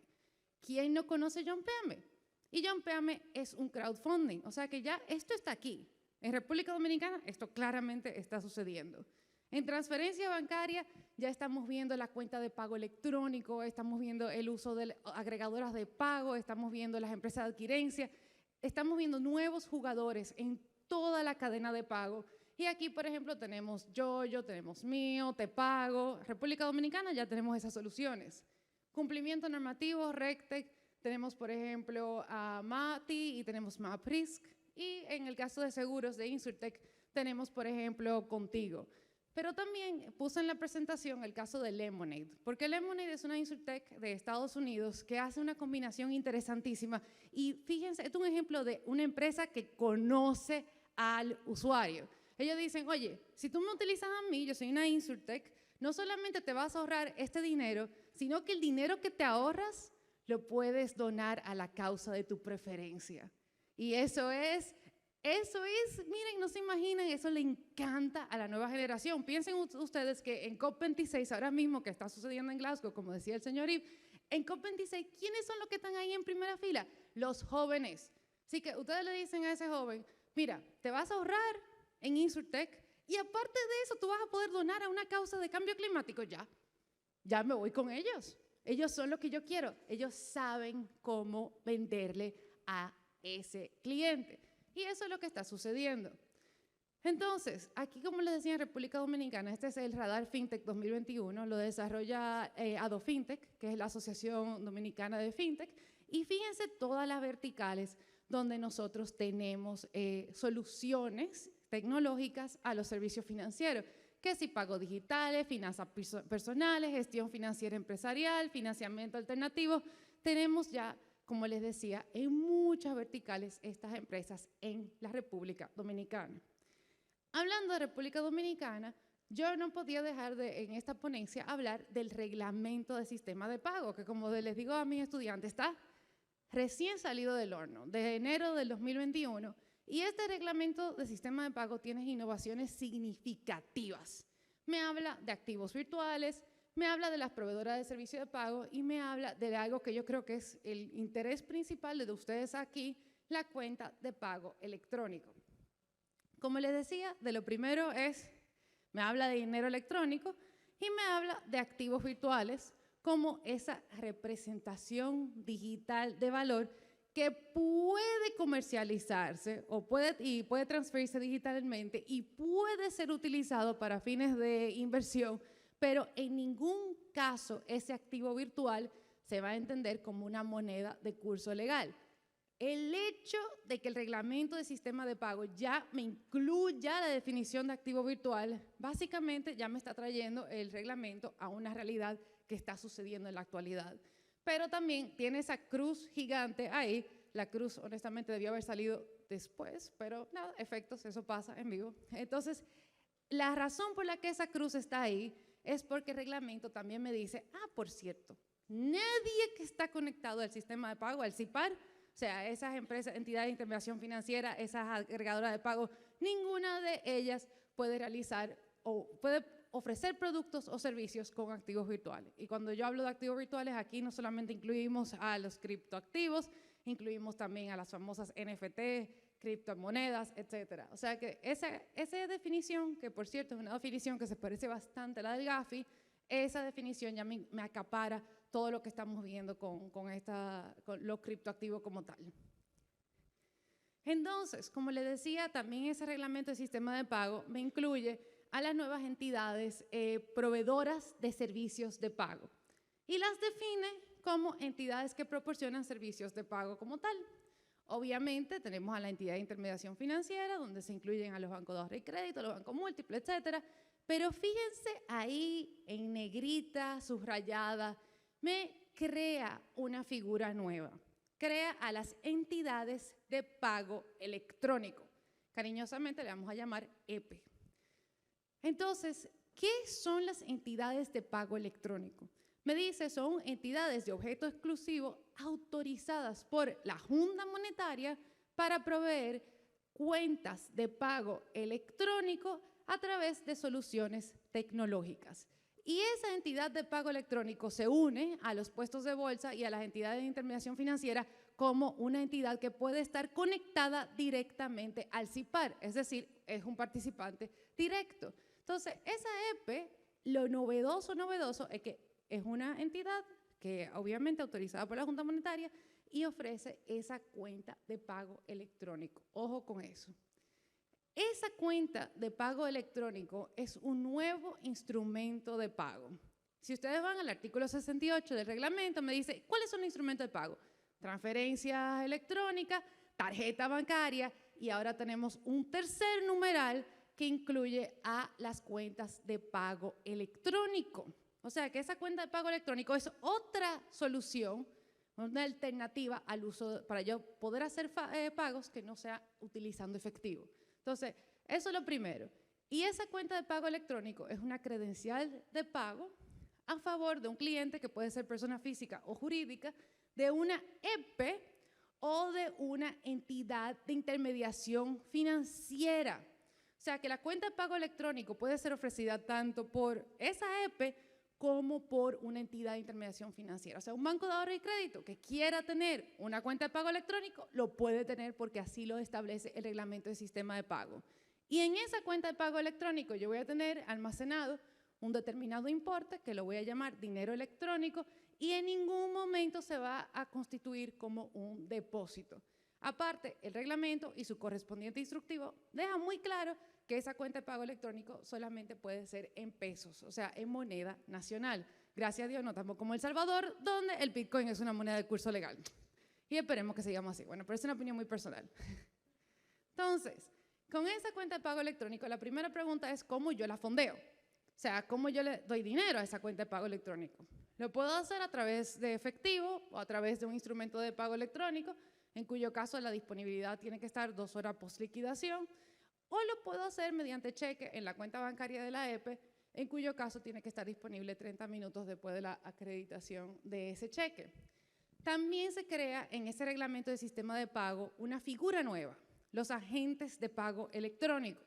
Así como yo tengo subagentes de bancarios, yo puedo tener a ese mismo subagente bancario, potencialmente puede ser un agente de pago electrónico y yo puedo fondear mi cuenta de pago electrónico a través de ese agente. Con esa cuenta de pago electrónico no hay un balance mínimo, no se permite sobregiros, no genera intereses y, dato interesante, tiene un máximo de 60,000 pesos y solamente puede haber una cuenta por titular. Hay una excepción y el reglamento es interesantísimo en ese sentido. El reglamento dice, ok, las EP solamente pueden tener esta restricción, pero si una entidad de intermediación financiera quiere tener una cuenta de pago electrónico, esa entidad de intermediación financiera, conforme a sus políticas y habiendo hecho su debida diligencia y analizando el historial del cliente, puede ofrecerle una cuenta de pago electrónico, puede ofrecerle más de una cuenta de pago electrónico a un cliente y puede tener más del límite de 60,000 pesos. O sea que fíjense cómo el mismo reglamento dice, espérate, yo reconozco que una entidad de intermediación financiera puede hacer este análisis y puede aumentar conforme a las políticas que tengan en ese sentido. Esa cuenta de pago electrónico, ¿qué yo puedo hacer con ella? Yo puedo hacer retiro efectivo, puedo hacer crédito directo, débito directo, consumo en puntos de venta, retiro en cajero automático, pagos en comercio electrónico, recargo de minutos y pago de facturas. O sea que prácticamente ese cliente puede hacer cualquier tipo de pago con su cuenta de pago electrónico, claro, siempre hasta el límite que hemos mencionado. Y creo que también se le fue la pila de nuevo a este asunto. Ah, no. Ahí se fue, ahí está. Entonces, esa credencial de pago puede tener diferentes formas, o sea, la manera en que yo represento mi cuenta de pago electrónico. Puede ser un código, número de identificación, credencial vinculada a esa cuenta que habilita a mi titular para hacer de transacciones usando plataforma de pago. Y quiero llamar su atención a la penúltima, bueno, la última, el último bullet, donde me dice, por cierto, esas soluciones tecnológicas que soportarán el acceso y el uso de las credenciales podrán contemplar aplicativos móviles, portales web u otras soluciones similares, así como una asociación adicional a dispositivos físicos que permitan la realización de pagos por proximidad. O sea, dígase, yo puedo tener un plástico diseñado exclusivamente para mi cuenta de pago electrónico utilizando Near Field Communications, que es esta tecnología que puedo pagar desde lejos. O sea que el cielo es el límite.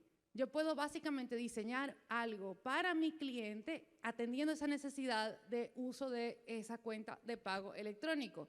Ahora bien, el instructivo del reglamento que salió en julio sí me dice a mí que en todo momento la solución tecnológica sí tiene que tener unas mínimas características. Me dice, debo de ofrecer información detallada, completa, accesible, saldo, historial, tarifas. El cliente tiene que estar informado de las transacciones que está haciendo con su cuenta de pago electrónico. Tiene que tener una capacidad de registrar y reflejar en tiempo real o diferido en su correspondiente categoría de disponibilidad o tránsito, los débitos y créditos que se realicen de las transacciones. Obviamente tengo que tener el tema de prevención de lavado de activos integrado a esa solución tecnológica, mecanismo de notificación al usuario y, claro, la capacidad de rechazar ese fondeo si se pasa del límite establecido por el reglamento. O sea que fíjense aquí dónde está el balance. Tengo algo totalmente innovador, algo nuevo, algo que satisface esa expectativa del usuario, pero al mismo tiempo debo de tener ese balance, esa protección hacia la data y el tema de prevención de lavado. O sea que el reglamento contempla el balance y la protección al usuario, que es tan importante en esta materia. A todo esto, yo quiero concluir esta ponencia simplemente resaltando algo. Ya no se trata de lo que yo tengo en mi cartera, ya no se trata de la tarjeta de crédito, sino que se trata de lo que yo tengo en mi móvil. Hacia allá nos movemos. Muchísimas gracias.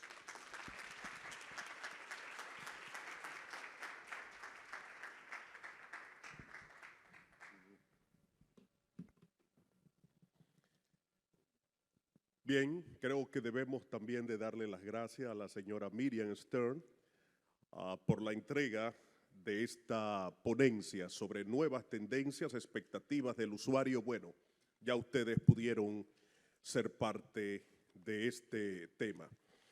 Recuerden ustedes que estamos desarrollando este interesantísimo panel. Ahora, la tercera y última propuesta de este panel: inclusión financiera digital.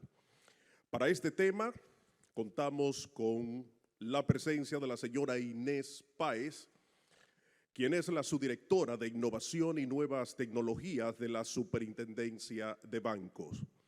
La señora Inés posee amplio conocimiento de las tecnologías financieras, desarrollando el gremio de iniciativas fintech en República Dominicana y fortaleciendo el ecosistema y posicionando la entidad a nivel local y regional. Una vasta experiencia con servicios financieros móviles y subagentes bancarios, desarrollo del primer servicio de dinero móvil del país y despliegue de la red de distribución con cobertura nacional, contando más de 400 subagentes bancarios en alianza con el Banco Popular Dominicano. Amplia experiencia con productos y servicios cubriendo diferentes perspectivas. Señoras y señores, vamos a escuchar este tema sobre inclusión financiera. Llamamos en esta ocasión a la señora Inés Páez. Gracias por estar con nosotros.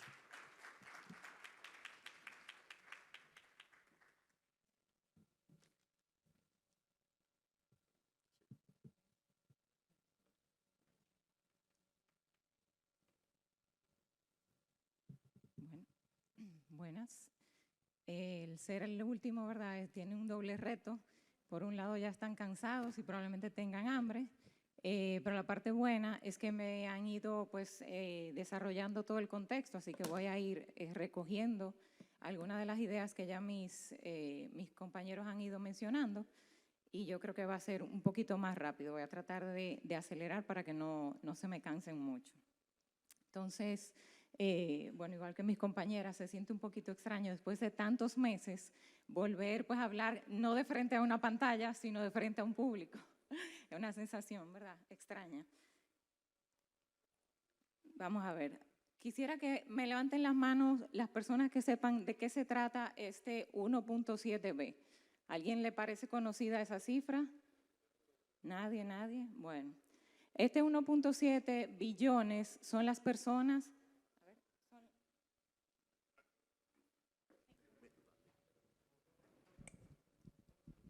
Este 1.7 son las personas que están excluidas del sistema financiero. Esta es una cifra ya bastante, ¿verdad?, antigua de antes de la pandemia, que es ofrecida por el Banco Mundial dentro de lo que es el Global Findex que se desarrolla. Es un informe que ellos trabajaban, que empezó desde el 2011 y se actualizaba cada 3 años.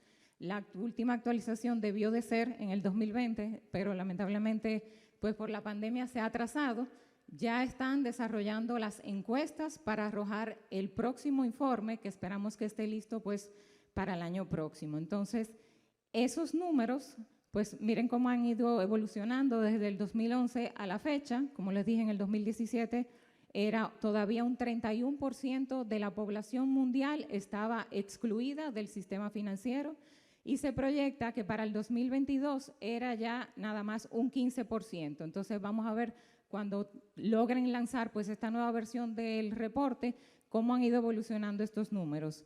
Y en esa población que vemos ahí están incluidas muchas minorías, muchos grupos minoritarios, muchas mujeres que están por debajo, digamos, del umbral de la pobreza y están dentro de esos 1.7 mil millones de personas.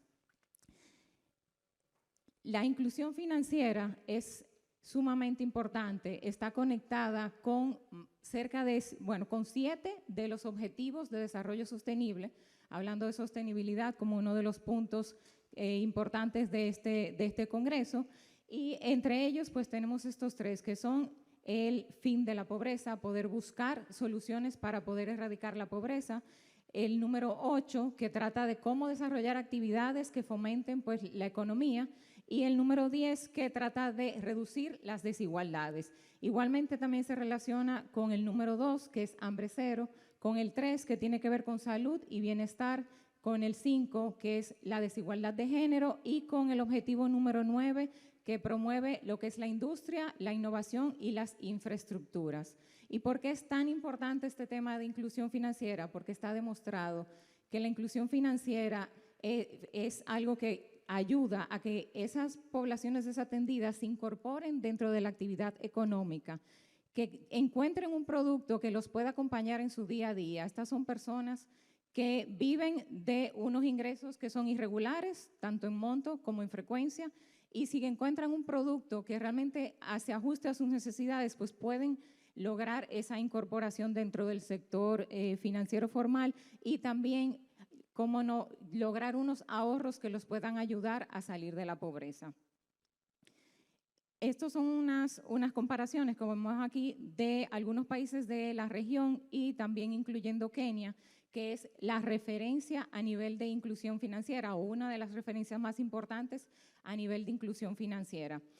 Aquí tenemos una parte buena y una parte mala. La parte buena es que a nivel de brecha de género en República Dominicana solo tenemos un 4% de diferencia entre lo que es inclusión financiera para hombres y para mujeres. Pero por otro lado tenemos una mala y es que la brecha entre ricos y pobres es de un 23%, es sumamente alta. Si la vemos comparada con la región, pues solamente Perú está sobre nosotros. Es un punto que realmente debemos atacar. Y la otra buena noticia es que tenemos la oportunidad delante de nosotros porque tenemos un gran pedazo del pastel, ¿verdad?, que todavía está disponible para las entidades de intermediación financiera para poder captar ese pastel que todavía está ahí, digamos, en esas zonas remotas, en esas personas que necesitan esa alfabetización financiera y que todavía pues podemos aprovechar. Inclusión financiera digital. Aquí pues quería traer esta definición. Es básicamente la misma definición de la inclusión financiera, pero agregándole ese componente digital. El componente digital tanto para el acceso como para el uso de los servicios financieros, que es sumamente crítico. Y sobre el tema de bueno, aquí me pasó igual que a Miriam, que había una animación que falló ahí, pero bueno. Estamos en vivo. Entonces, lo que les iba a decir era que en el caso de inclusión financiera, ya hay más de 55 países que del 2010 a la fecha se han comprometido con trabajar con la inclusión financiera y de esos, más de 30 ya tienen en curso una estrategia nacional de inclusión financiera o la están desarrollando. Nosotros estamos en ese grupo. Es un esfuerzo liderado por nuestros colegas del Banco Central, que de hecho el gobernador pues al inicio del año publicó lo que fue la encuesta que arrojó, digamos, los hallazgos en base a los cuales se desarrolló la Estrategia Nacional de Inclusión Financiera, que próximamente pues va a estar, digamos, publicada para su ejecución. Y en esa estrategia pues vienen muchos temas interesantes. de productos, de temas digitales, obviamente, para ir fomentando la tecnología, que es, digamos, una de las herramientas que nos va a ayudar a lograr que esos numeritos pues cambien, que esos numeritos empiecen a evolucionar. Bueno, en el pastel tenemos los 3 componentes principales de lo que son los modelos para la inclusión financiera, que es la plataforma digital, donde tenemos pues la infraestructura, donde se almacenan los datos, el balance de los clientes y también sus datos, la parte de la red de agentes, que es la infraestructura donde podemos dar ese acceso a los usuarios, y la parte de los canales digitales, que es donde los usuarios van a lograr pues ese acceso y ese uso eficiente y cotidiano para estos servicios. Entonces, si se fijan, estos 3 componentes no solamente, digamos que forman ese modelo de inclusión financiera, sino que también aportan riesgos. Cada uno aporta riesgos distintos. En el caso de las plataformas digitales, pues hay que procurar asegurar los fondos, asegurar que las transacciones se dan en tiempo real para que los fondos no estén ya comprometidos y se utilicen para otra transacción. Eso es sumamente crítico, que las transacciones pues no se dupliquen. Entonces, esos son riesgos que hay que ir mitigando. A nivel de la red de agentes, hay muchos riesgos operativos. ¿Por qué? Porque sabemos que queremos llegar a la población que está en las zonas remotas, pero en esas zonas remotas, esos agentes que están atendiendo a los clientes también tienen deficiencias de capacitación, también tienen deficiencias de alfabetización. Entonces, igual que nosotros capacitamos a los empleados que tenemos en la entidad, tenemos que capacitar a los empleados de esos agentes, porque necesitan manipular efectivo, necesitan manipular los datos del cliente al entrarlo en el sistema, y entonces eso también es un riesgo que debemos de atacar. También la protección del usuario, que el usuario tenga un trato adecuado, que no abusen del cliente haciéndole cargos de tarifas que no son, o de manejar sus datos. La protección de los datos del cliente también es sumamente importante. Y por último, en el caso de los canales digitales, pues ahí también entran los riesgos de falta de cobertura, hice la transacción, pero ahí se me cayó, se me apagó el teléfono, etcétera. Entonces, la cobertura es sumamente importante, que también pues la transmisión digital se dé, que el mensaje llegue, que el cliente vea el recibo, que bueno, sabemos que a muchos clientes pues les gusta su recibo impreso, su papel, ¿verdad? Entonces, en el caso de la transformación digital, pues el cliente necesita empezar a confiar en ese mensaje que yo le mando, que le dice, mira, tu transacción fue exitosa, tu balance es de tanto, le transferiste tanto. Entonces, esa información es sumamente importante que el cliente la reciba, y ahí pues también hay un riesgo de asegurarnos que esa información llegue a tiempo. Bueno, el G20, que se ha ido reuniendo y ha atacado de frente todos los temas de inclusión financiera, en el 2016 desarrolló estos principios de alto nivel para trabajar con lo que es la inclusión financiera digital. Aquí también había una animación, pero nada, nos adaptamos. En el caso de estos 8 principios, bueno, pues el primero es promover todo lo que es el enfoque digital. Como le mencioné, dentro de la Estrategia Nacional de Inclusión Financiera se va a estar atacando ese componente digital, que es sumamente importante. Luego está la parte aquí, bueno, mis compañeros de prevención de lavado se sentirían muy felices viendo que incluye este tema aquí, que es equilibrar la innovación y los riesgos. Tenemos que poner en una balanza. Queremos fomentar la innovación, pero tenemos que identificar, evaluar y mitigar los riesgos que esa innovación trae consigo. Proporcionar un marco legal y regulatorio propicio.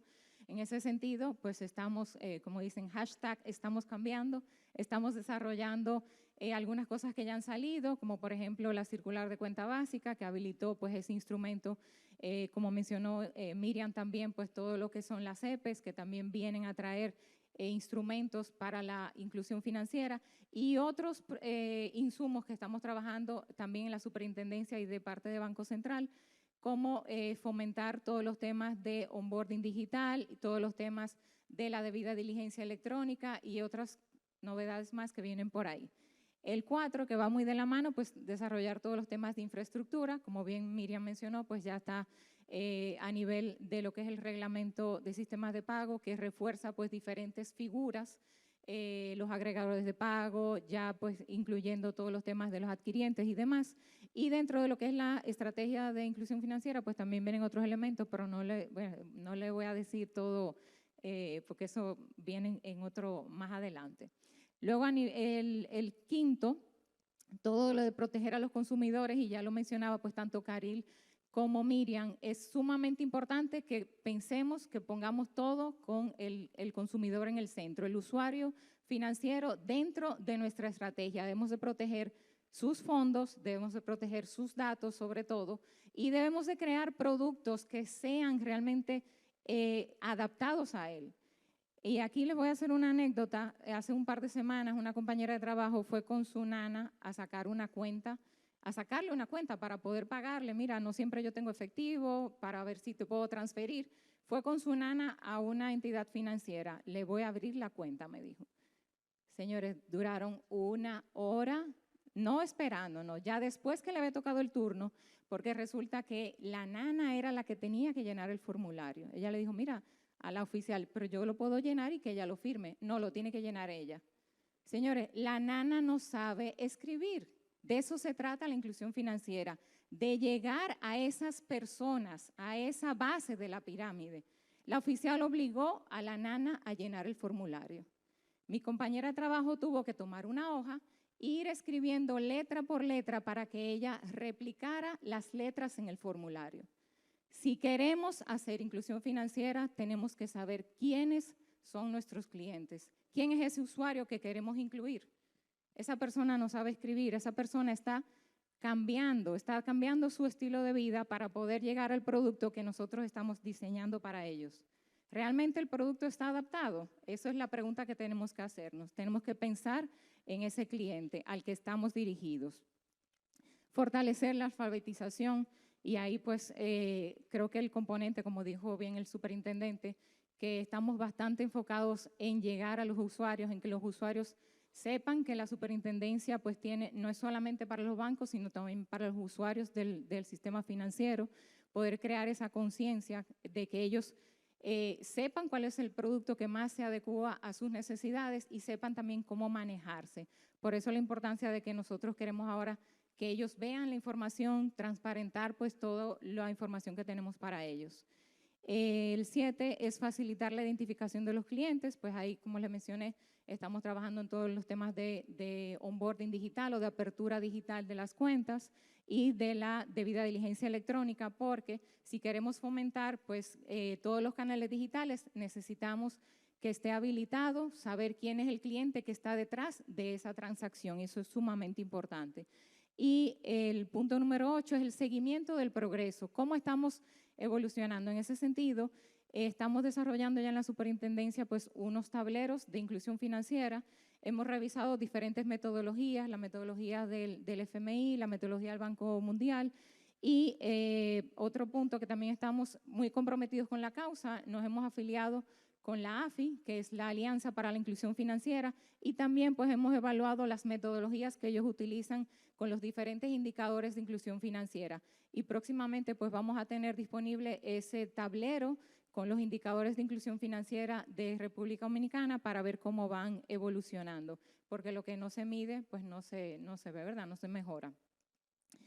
Ya por último, este es el último slide para no cansarlos mucho, pues estos son los 3 pilares para lograr una inclusión financiera sostenible, ¿verdad? La sostenibilidad es uno de los puntos críticos que queremos que se lleven en su mente en el día de hoy, de que todo lo que desarrollemos tiene que ser algo que pueda perdurar en el tiempo, que pueda realmente tener un efecto significativo a largo plazo. Lo primero, y ya lo mencionó desde la conversación que tuvimos con Inosca desde esta mañana, la hiperpersonalización. Tenemos mucha información de los clientes, podemos hacer un producto totalmente diseñado a la medida para esos clientes. Sabemos cuánto ese cliente ingresa en su cuenta, cuánto gasta, sabemos cómo le podemos ofrecer un límite porque tenemos la información de ese cliente. Vamos a ofrecerle una solución que esté hecha a su medida. Innovar en los canales. O sea, nos hemos pasado la mañana conversando sobre los temas de tecnología. Los canales, la tecnología nos permite desarrollar pues unos canales totalmente adaptados a nuestros clientes. Tenemos ahí pues expertos de UI, de UX, que podemos crear unos canales que sean lo más intuitivos y lo más simples de utilizar, y sobre todo nos van a traer pues unas reducciones en los gastos, porque ya no tenemos necesariamente que recibir a todos los clientes en las sucursales. Vamos a aprovechar, ¿verdad?, el empujoncito que nos dio o el gran empujón que nos dio el COVID para explotar esos canales digitales. Como bien mencionó el superintendente, pues ya el mix transaccional ha ido cambiando. Ya los clientes no necesitan estar siempre presencial. Todo lo que podamos migrar a los canales digitales pues se va a traducir en reducción de costos para ustedes y para sus entidades. Finalmente, mitigar creativamente los riesgos. Tenemos mucha información que podemos utilizar. Un ejemplo de la India, ellos necesitaban evidenciar los clientes, por ejemplo, informales que tenían. El cliente me dice que trabaja, pero yo no tengo, pues, cómo documentar eso. Pero yo sí sé, claro, protegiendo la información del cliente, yo sí sé que el cliente va todos los días a un sitio y se pasa ahí 6, 8 horas.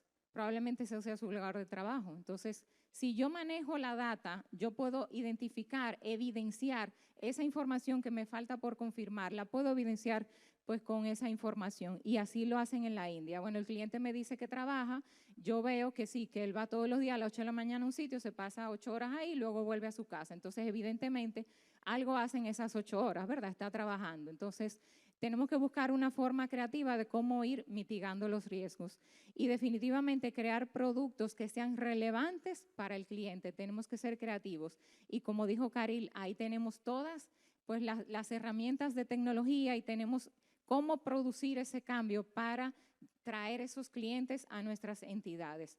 Esto de la inclusión financiera no es solamente una responsabilidad de nosotros como supervisores o como reguladores, sino también un trabajo en conjunto con las entidades para lograr una sociedad más incluida. Gracias.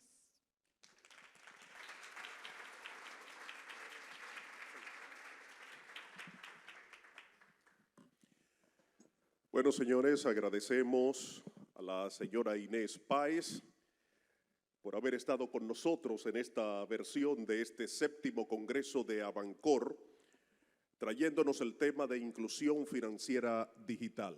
Bueno, y con este tercer tema, con esta tercera exposición de este panel, arribamos al momento cumbre del panel.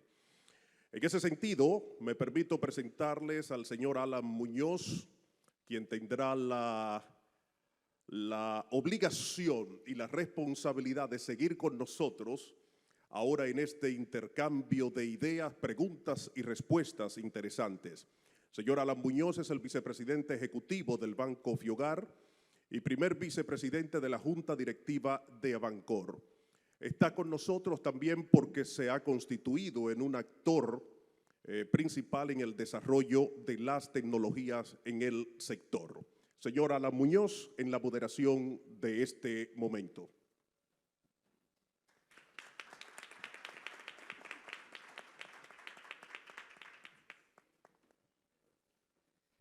Bueno, yo les diría que por la hora me lo pusieron difícil, como decía Inés, pero tengo la ventaja de que no soy yo el que voy a hablar, solamente voy a moderar. Y como tengo esta representación hoy que nos ha dado 3 charlas de lujo, se me va a hacer fácil. Entonces, el formato de lo que vamos a hacer ahora es tipo panel, es un conversatorio. Vamos a tratar de mantenerlo animado y, dentro de lo posible, controlado en tiempo. Tengo una lista grandísima de preguntas, no se preocupen que no se las voy a hacer todas. Entonces, empezamos con Caril. Caril, la verdad que puso a muchos a pensar, nos puso a pensar no solamente en la tecnología como habilitador de la transformación digital, sino empezar por el principio, ¿no? por la gente. Y al principio de tu exposición comentabas de un grupo de tecnologías que habilitaban la industria 4.0 y cuando lo veía, la verdad es que ibas mencionando una a una, yo decía sí, verdaderamente, también, pero para muchos reconozco que puede ser un poco abrumador pensar en tantas cosas de esas. Y se me ocurre preguntarte, para iniciar un proceso de transformación digital, ¿cuál es el primer paso que nos recomiendas dar? Bueno, lo más importante, y lo fui llevando como hilo conductor de nuestra conversación, es la transformación de la mente. O sea, los individuos tenemos que poder adoptar esta realidad, hacerlo parte de nuestro ADN y luego trasladarlo al ADN de la organización.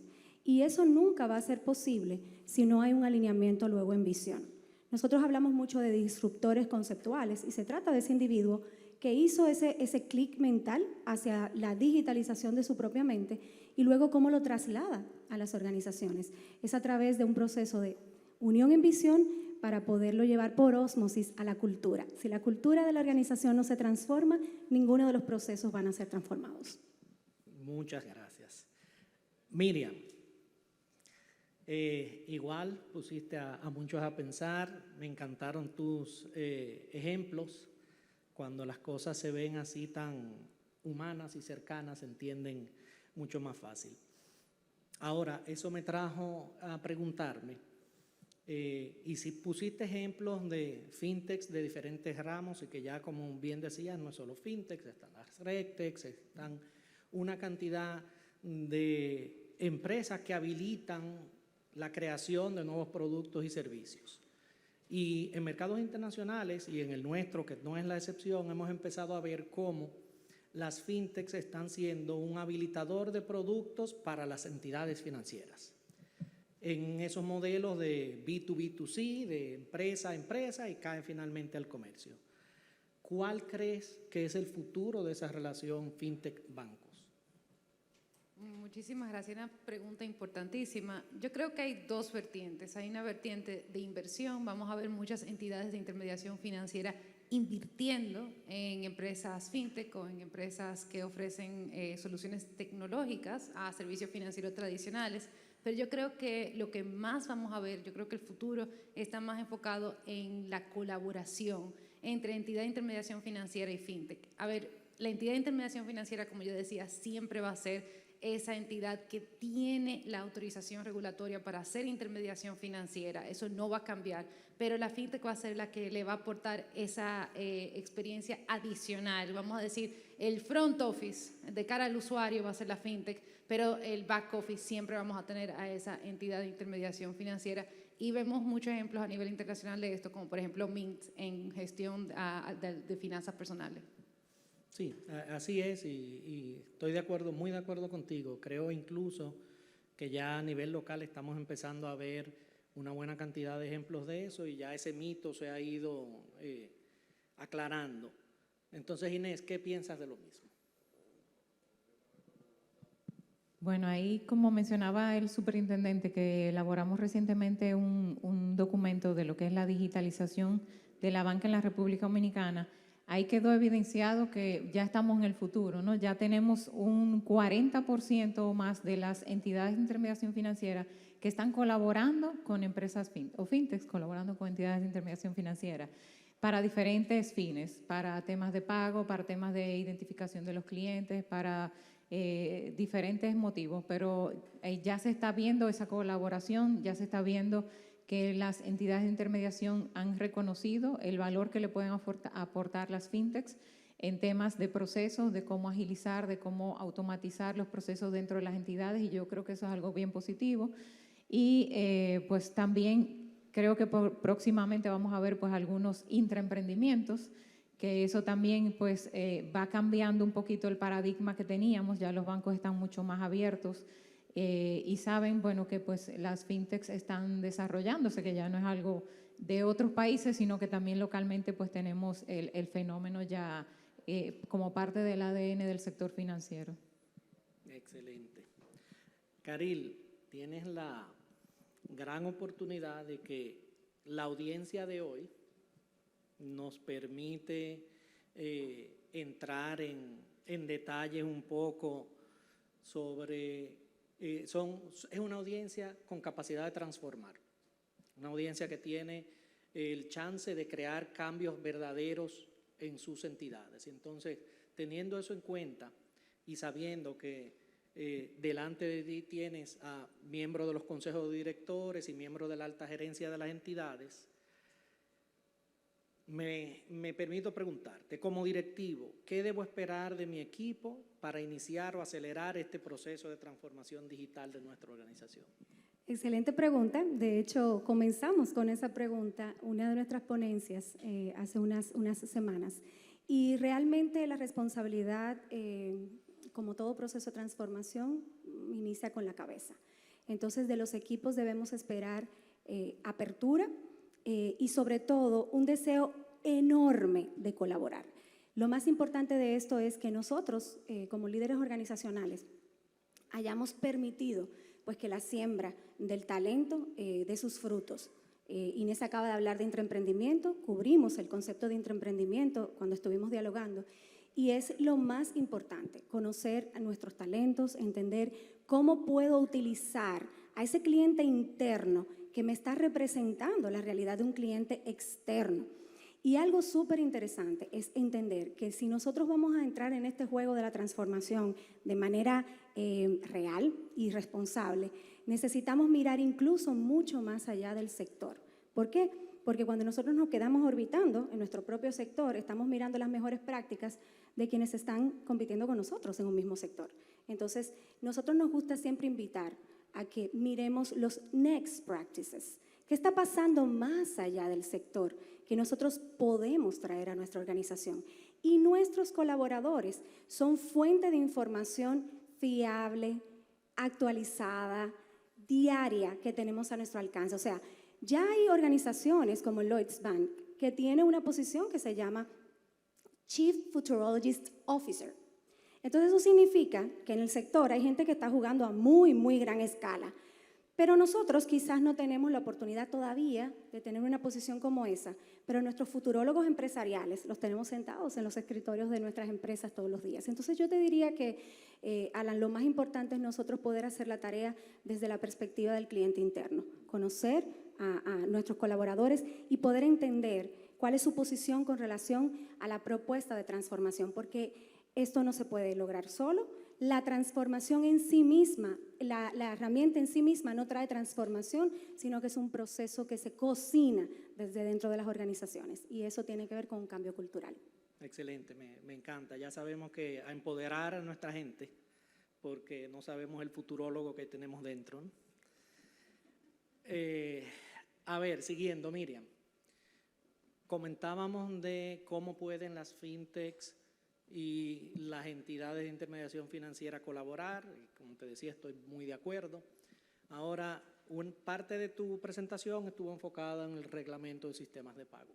El reglamento de sistemas de pago crea, como bien mencionabas, un nuevo tipo de entidad regulada, porque serán ahora entidades reguladas que son distintas a las entidades de intermediación financiera, son las EPEs. Y las EPEs es un tipo de fintech. Entonces, te pregunto, ¿con este reglamento estarían entonces las fintechs reguladas? La regulación. La regulación, la verdad es que no le envidio el rol que tienen los reguladores, tanto el Banco Central como la Superintendencia de Bancos, particularmente en esta materia, que es una materia que cambia tan rápidamente, tantas tendencias, y es difícil regular. La respuesta en corto es no, o sea, una de las verticales está siendo regulada por el reglamento de sistema de pago, en este caso en particular, una vertical que es los pagos electrónicos, bueno, las cuentas de pago electrónico y las entidades que están ofreciendo ese nuevo instrumento de pago, pero todavía tenemos toda una serie de verticales, como les explicaba anteriormente, como la gestión de finanzas personales o de empresariales, RegTech, todo ese campo todavía no está siendo regulado. Entonces, ¿qué hacemos con eso? ¿Qué regulación le aplica? Le aplica la misma regulación tradicional que le aplicaría a cualquier otra empresa. Estamos hablando de la Ley de Protección al Consumidor, que todavía sigue siendo, como les digo, un gran reto. Aquí en esta materia la regulación siempre va a ser de los puntos más apasionantes, pero también más discutidos, porque, como les digo, siempre va a ir evolucionando. O sea que no están reguladas todas las fintech, entonces la regulación aplicable vendría siendo ya lo general que le aplicaría a cualquier otro tipo de empresa. Correcto, las fintechs de pago estarán reguladas.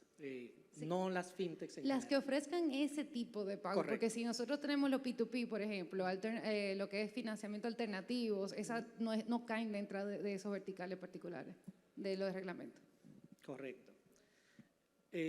Inés, mis disculpas antes de.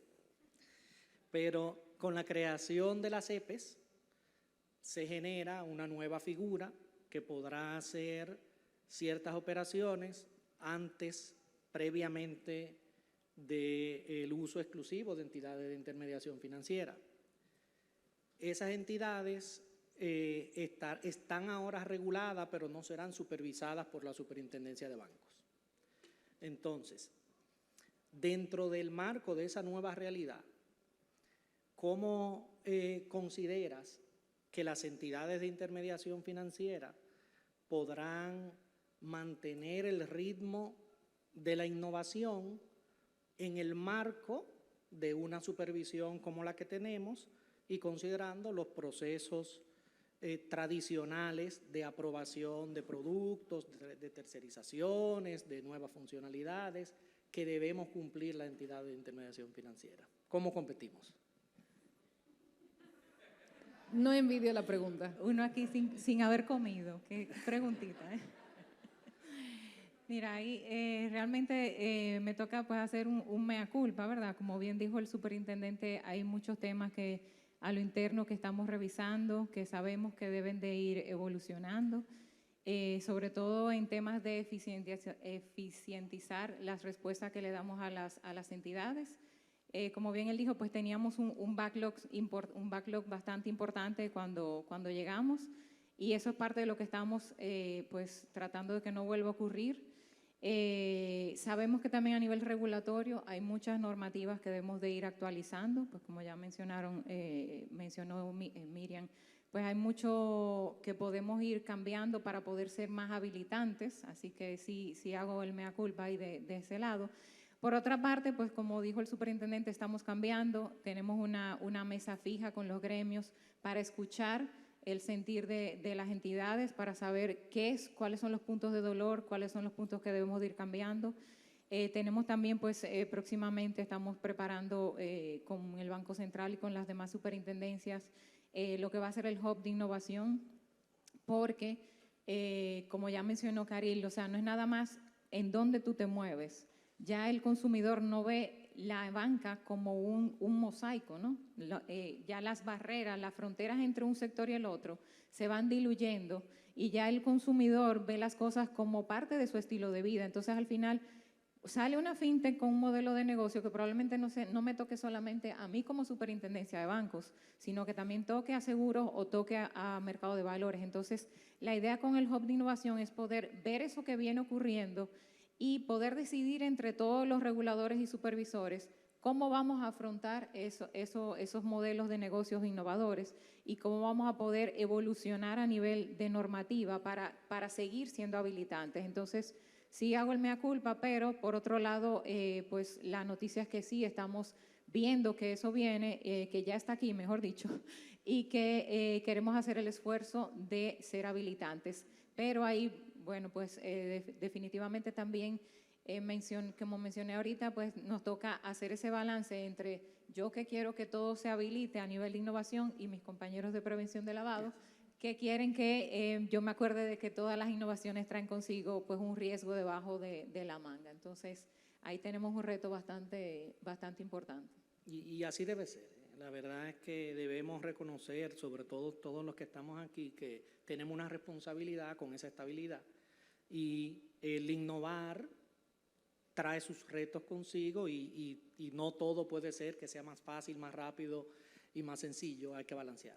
Y ciertamente reconozco y aprovecho el escenario para públicamente sí reconocer que los esfuerzos se notan como miembro de esa mesa en representación de Abancor de Innovación, lo sé, hay otros miembros de la mesa de otras asociaciones que están aquí presentes y lo saben, es muy notorio el cambio que se ha dado, señor Intendente, también se lo digo y se lo reconozco públicamente porque sí, sabemos que el camino es largo, pero vamos en el camino correcto.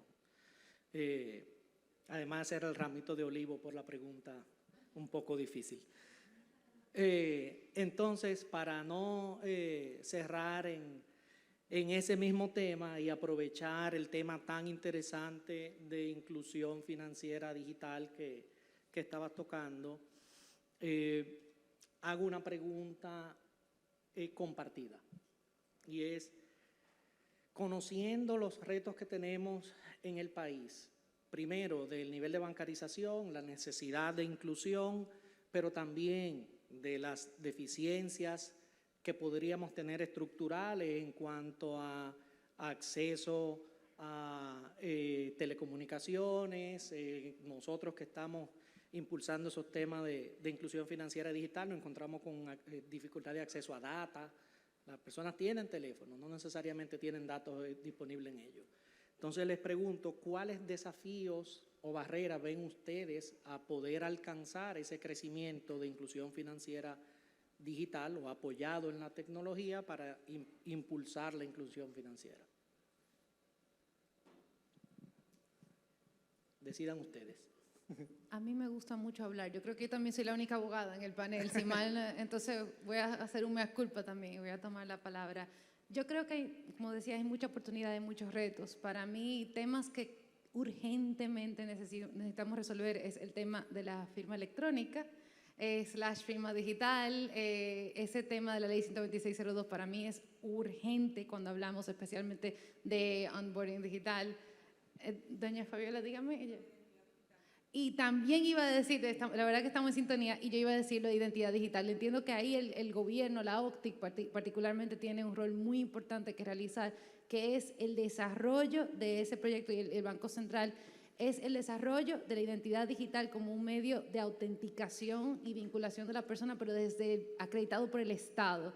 Esos son retos y son cosas que ya estamos viendo en otras jurisdicciones, como por ejemplo Perú, estamos viendo en Reino Unido, en Estonia, que aquí nos movemos hacia allá. Para mí esos dos son esenciales y pudiéramos hablar horas y horas.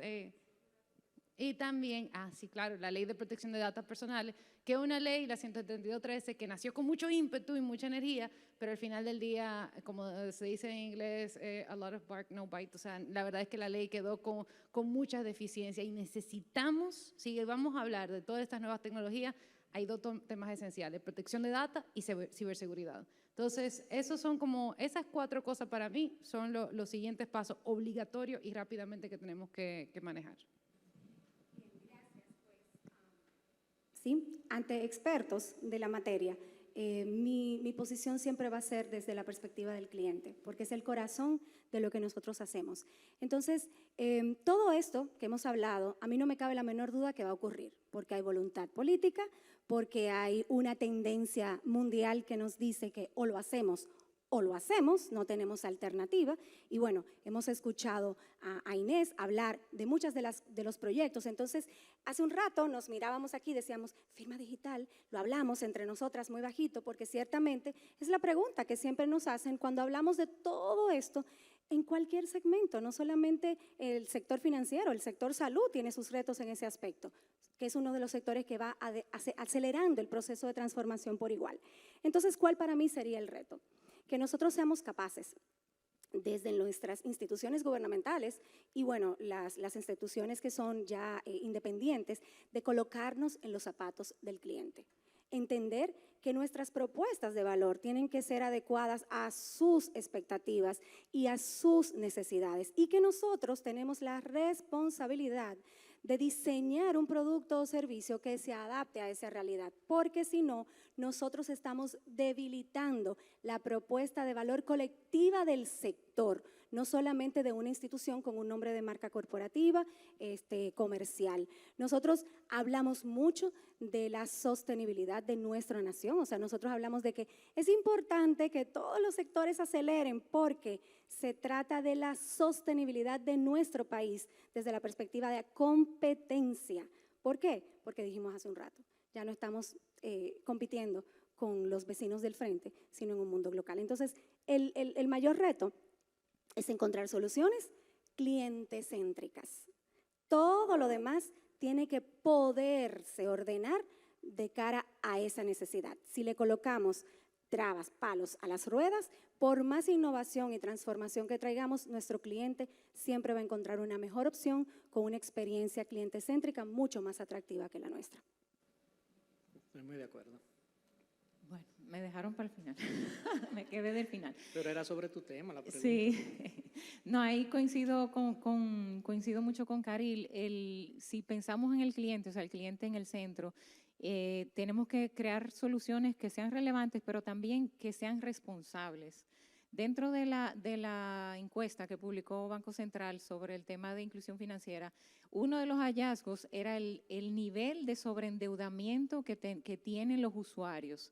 Señores, y entonces ahí viene la pregunta, o sea, ¿estoy realmente diseñando un producto para él? ¿Estoy validando que ese cliente realmente pueda, digamos, acceder a ese producto que yo estoy diseñando? Ese tema del sobreendeudamiento es un tema bastante crítico que definitivamente pues debemos de ver. Entonces, ¿cómo yo creo productos que sean responsables? No es solamente prestarle, pero es que le haga un préstamo que realmente él pueda asumir, que sea un compromiso que esté a la medida del cliente. Entonces, creo que el cliente siempre debe estar en el centro y debemos de entenderlo, ¿no? De entender un poquito más el contexto de ese cliente, de cómo él puede pagar, de cómo él puede endeudarse realmente y de quién es. Y valido como los puntos que mencionó doña Fabiola, el tema de queremos seguir evolucionando y pues hay cosas que no necesariamente dependen de nosotros como reguladores y supervisores del sector. También está pues el tema de protección de datos, el tema de la firma electrónica, que son herramientas que nosotros pues nos ayudan bastante a poder seguir evolucionando y a poder seguir innovando. Pero esa es la base. O sea, si no tenemos esa protección para los datos del cliente, pues ahí tenemos unas trabas a nivel, por ejemplo, de lograr open banking, de lograr todos los temas de identidad digital, que también pues son bastante importantes para todos los temas de inclusión financiera digital. De acuerdo. Pues no me queda nada más que darle las gracias, decirle a ustedes que ahorré como 8 minutos. Y gracias por el apoyo y por excelentes presentaciones.